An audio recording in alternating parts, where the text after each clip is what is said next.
awe-inspiring.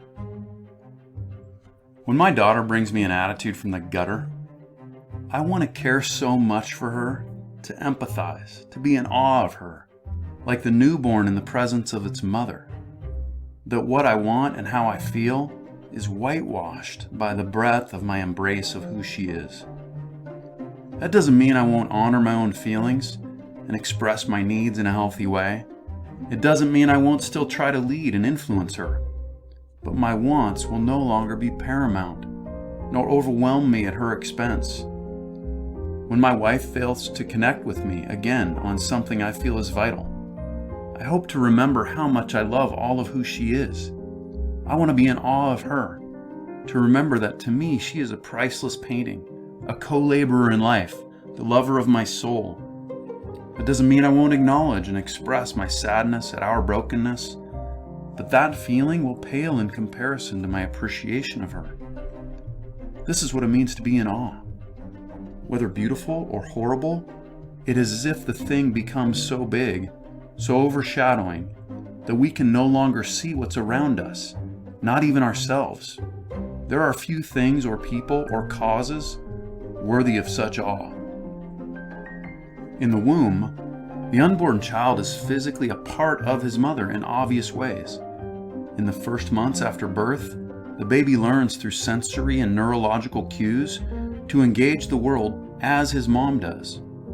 When certain interactions, pictures, voices, temperatures, touches, cause mom heightened stress or bring a sense of calm and joy, the child's neurological pathways develop accordingly, taking on his mom's reactions as his own. These early days are the most in sync we will ever be with another human being.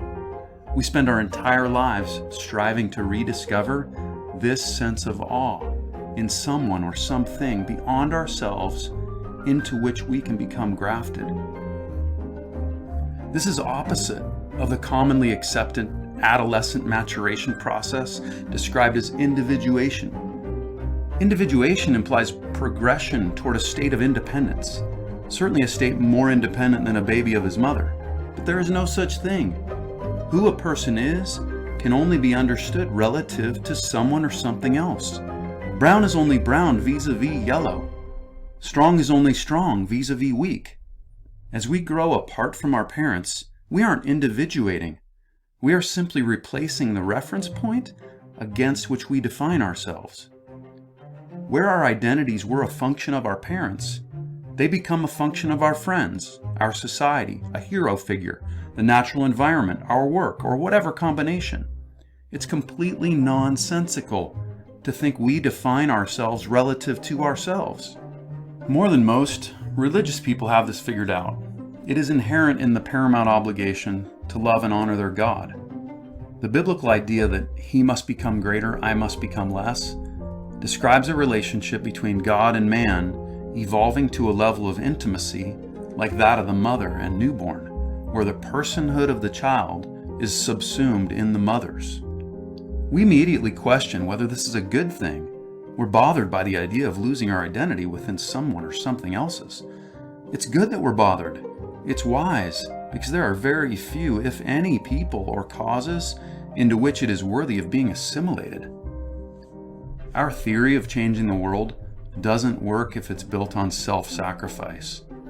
Every religion has its forms of penance, and for millennium, none of them have worked. By definition, sacrifice hurts. We all have a pain threshold. Once we reach the threshold, we will stop sacrificing.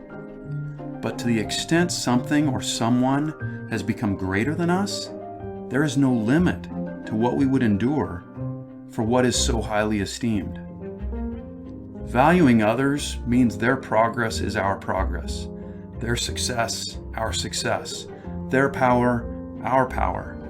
Succeeding in this depends on defining ourselves relative to someone or something greater than ourselves.